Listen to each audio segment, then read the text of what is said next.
Hey friends, how's it going? This is Luke Dooley, and I'm excited to be back with you. This is, I think, our third, or maybe is it our fourth week, I think, of the live Monday, Wednesday, Friday Facebook sessions and YouTube live sessions we've been doing.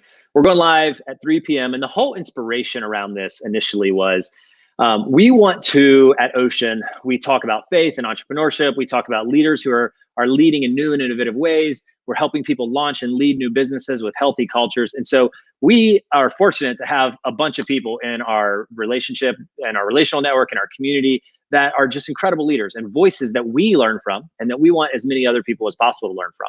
And then we also knew that in the midst of this season, which is a challenging, difficult season, that so many people are leading really well, and that we all have things to learn from folks who are navigating the COVID moment with expertise and with excellence and have something of value to share with the broader community. And I'm actually really excited today that we have just someone that is doing that in spades and has a great voice and a great bit of leadership wisdom to share about the moment that we're in and a really unique expertise. And it's my friend Joe Boyd, and he's going to jump in with us right now. Joe, thanks for being with us, man. All right, thanks for having me. Yeah, it's gonna be fun. So Joe, you're the CEO of Rebel Pilgrim. Why don't you tell us a little bit about yourself and Rebel Pilgrim for those who may not be familiar, what you guys are up to in the world? Sure. So it's almost exactly our 8-year anniversary. May 1st, 2012 was when our company started. We were actually launched out of a core team that was the creative team at the Vineyard Church in Cincinnati. We started initially as an entertainment business. We've made, depending on how you want to count them, between 5 and 10 feature films in our first several years. Learned a ton about that industry, including we don't really want to do it anymore. It's just hard to make money and figure it out. But ultimately, we're storytellers and have a deep passion for story and a really deep-rooted belief that only story changes people and sparks hope and action.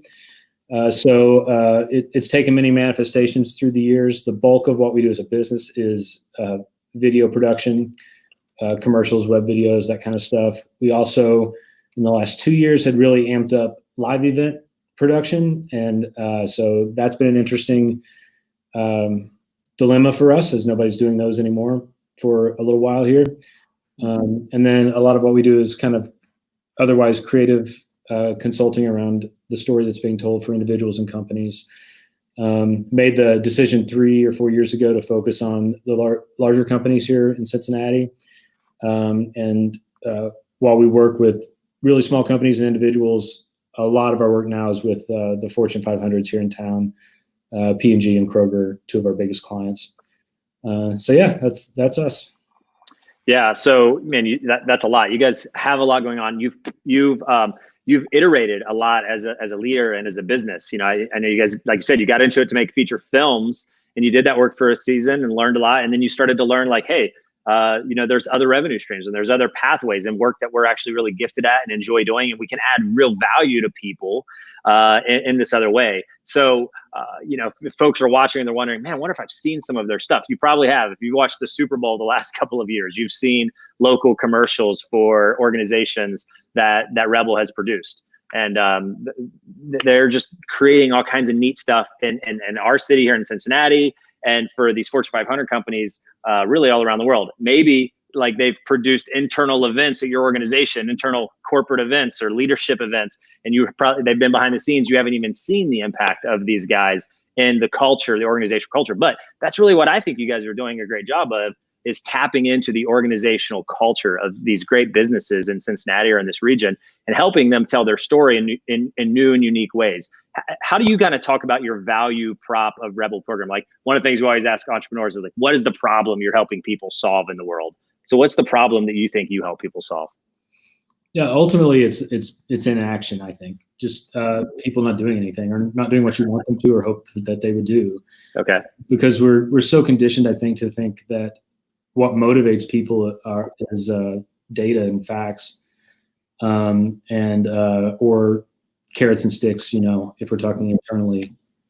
And we just deeply believe what motivates people is a compelling story. And we are very much believers in the importance of data and science and facts to help figure out what story to tell. But most human beings won't make any sort of significant move in their life, and no culture will shift until people begin to embrace a narrative that says, this is where we came from, this is where we are, but this is where we're going. Ooh, that's good. We spend a lot of time, I think the most shocking thing about the business we've done in the last 2 years for me is when 5 or 6 years ago, we shifted out of entertainment into what would basically be marketing, right? Helping companies tell their story to other people. I have been shocked, but looking back on it, I guess not surprised that so much of our business is for internal use in these larger companies. So helping them tell the story to their own staff, their own people, their vendors, and how to realizing if you tell a different story to your customers than you do your own people, that something's always going to feel wrong. It's just always going to feel a little that off. Incongruency just won't mesh. Yeah. The last people you want to feel like you're trying to con the world are your own people, right? Like they know if you're saying we are this and we're not, it's never going to work. So that's led us into, I think, really more sort of work with HR directors and the personnel side than we thought we would have.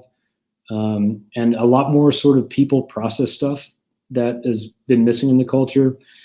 And we didn't see it coming, but my first career was in ministry, and a lot of what we do is sort of church for organizations, like helping people have meaningful discussions, get in small groups, communicate, talk, ask the right questions, be inspired to take a positive action in their life. A lot of stuff we learn doing church every week. Man, that's good. Hey, if you're here watching, imagine now you're kind of going, okay, I'm tuning in now. I'm really excited about this conversation. Maybe you're already imagining how you can think about, geez, we need a leader, we need a voice, we need a team like this in our organization that's helping us think through these challenges. If you have a question, if you want to comment or just mention anything, put it in the comments. That'll pop up on here. We'll be able to see that, and we can kind of interact with Joe about some of the things that you have on your mind or on your plate as an organizational leader, and you kind of have some curiosities. Joe, I think what you said something, we'll go back and watch the video, and this is like the pull quote we'll pull out of that. You said something to the effect of, I don't think any cultural change can happen until people embrace the narrative of story and begin to ask, where have we been, where are we now, where do we want to go? It's like simple logic, but so many people don't imagine and think about it that way.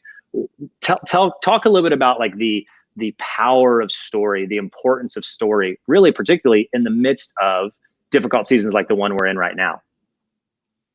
Yeah, well, it's everything, right? I think in moments of distress or fear, we do realize that our story, that we are nothing but our story, unless we're just animals that have evolved to have consciousness or something. Like all we will really leave behind is our story. That's what we'll be remembered for and known for.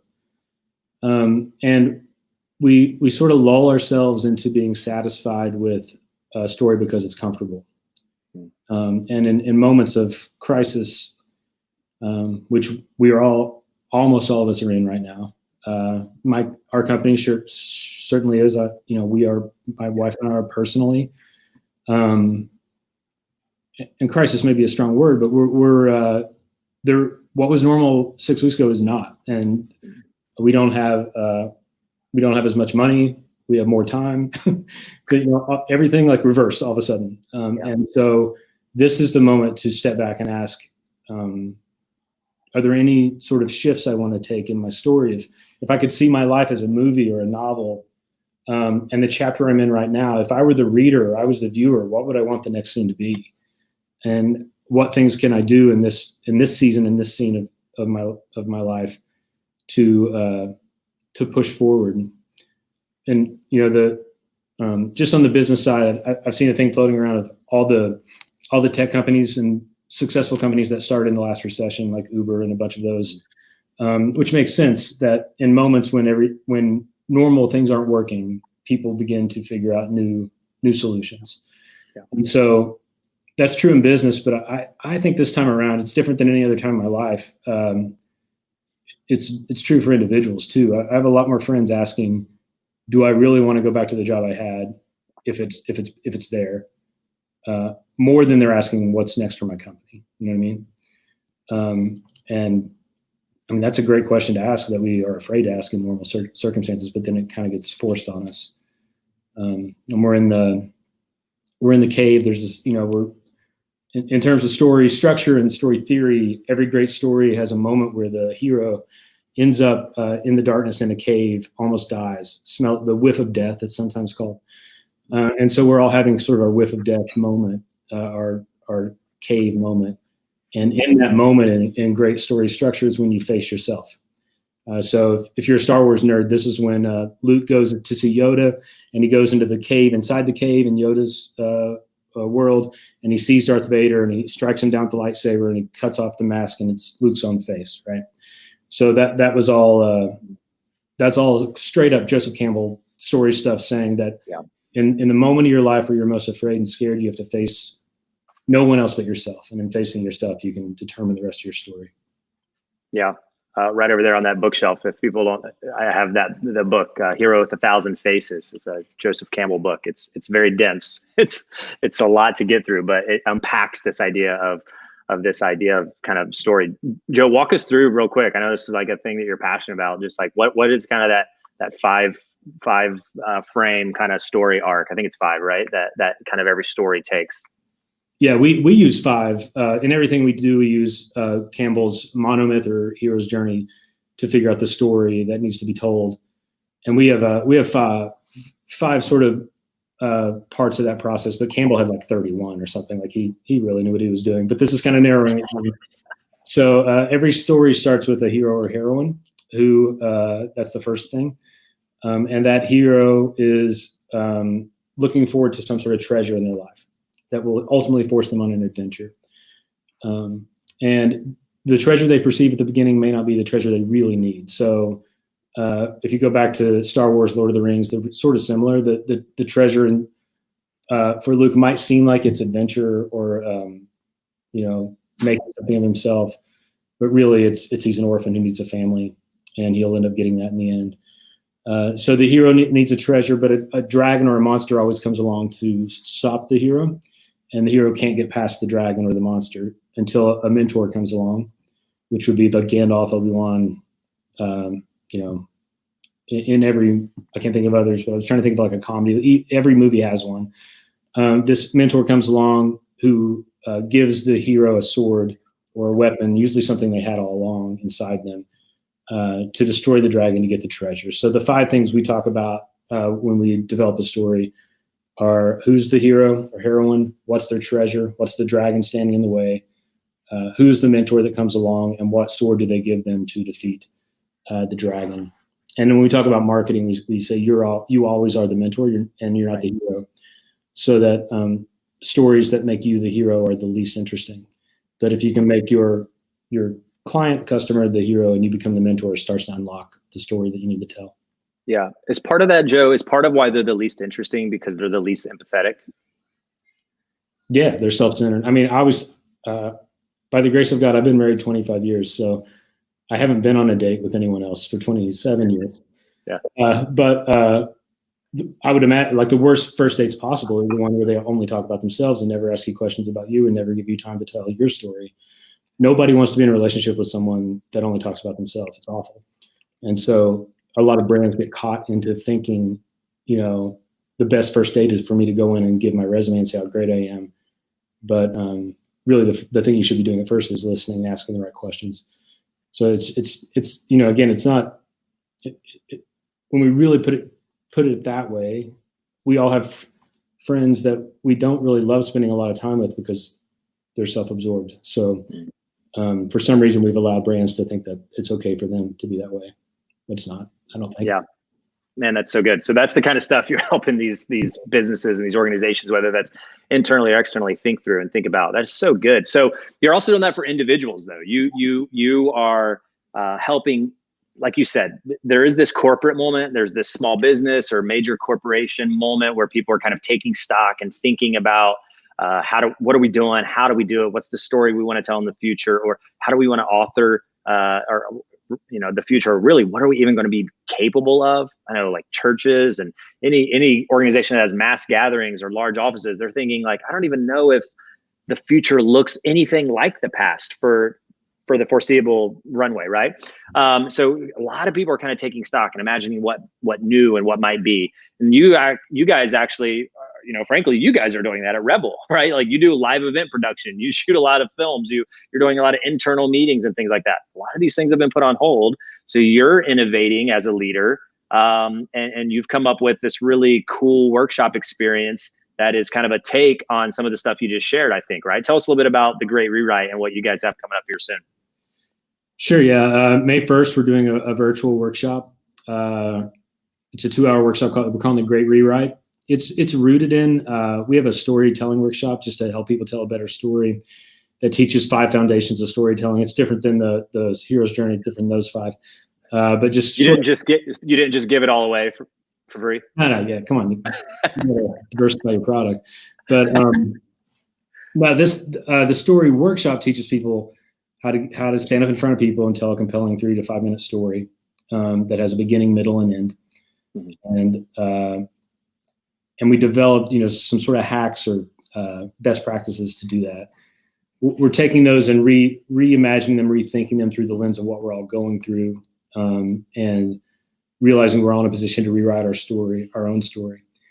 So looking at our lives as the story, and this being the middle, and what's next and where are we going to go. So Brad Wise, our Chief Creative Officer, will be leading this virtual workshop.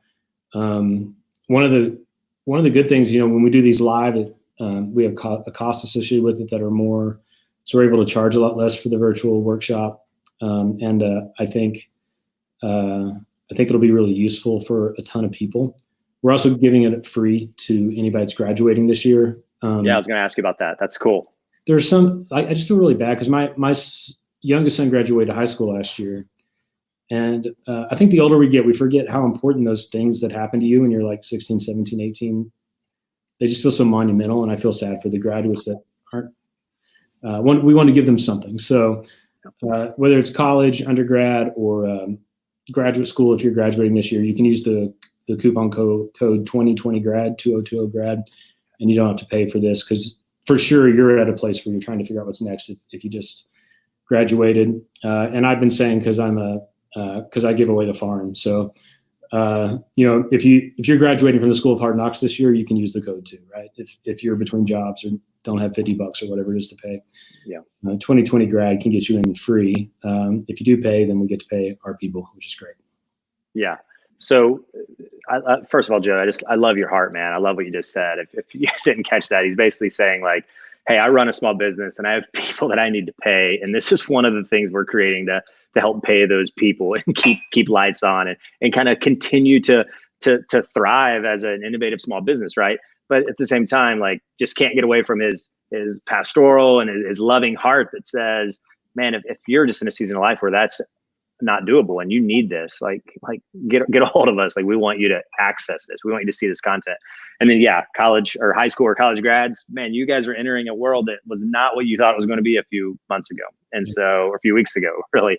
And so what a great time to evaluate and to say, what story do I want to write?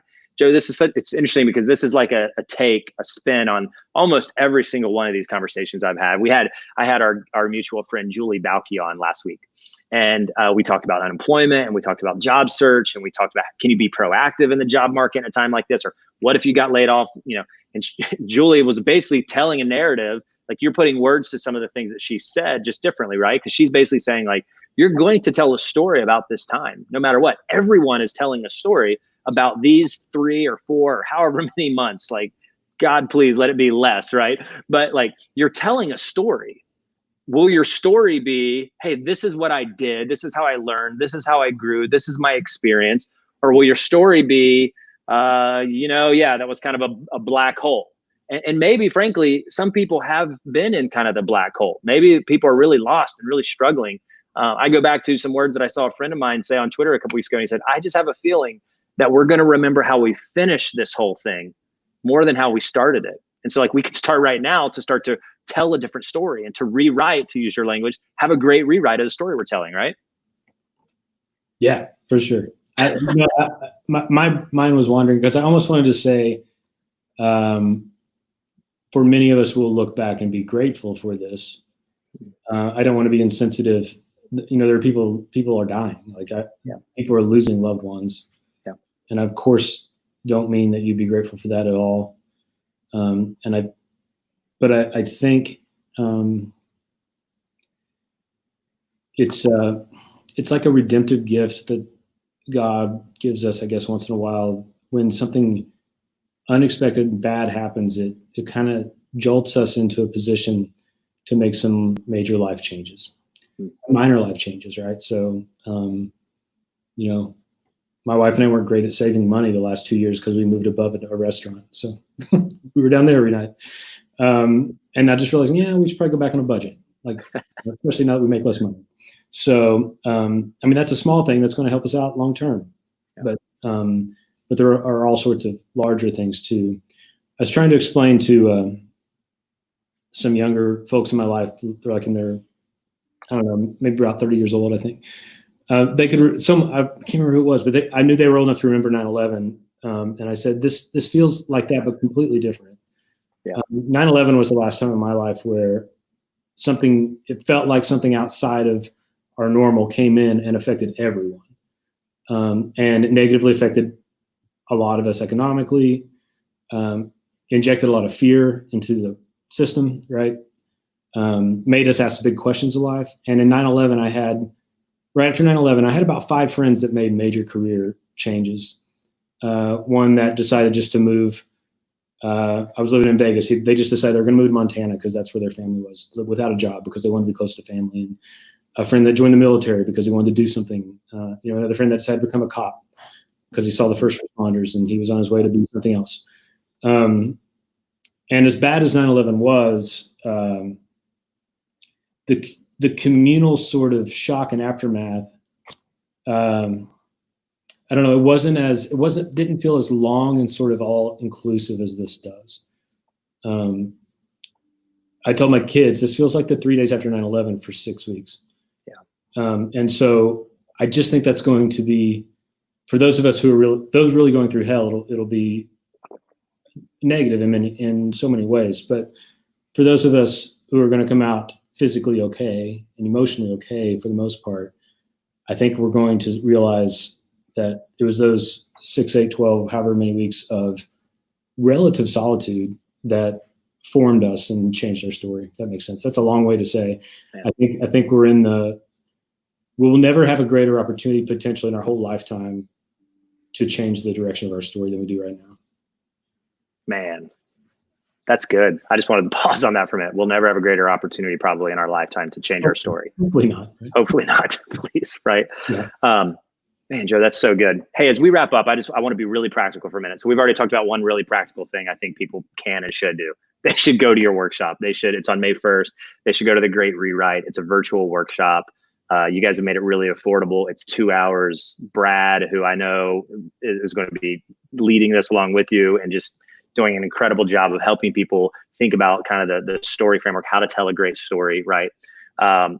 What else do you have for people? What's something just like small and practical that people could do by themselves at home or with their spouse or their friends or their family right now where they could just start to, I don't know, is it an evaluation tool or is it some way that they can just think introspectively about kind of where they're at right now and a pivot that they might want to consider? And I love, by the way, what you said a few minutes ago about small things and big things, because right now, frankly, some of the best and biggest decisions you could make could be something just really small. It might be, oh my gosh, I have all this time home with my young kids, and I'm realizing I am using so much of it staring at my phone still.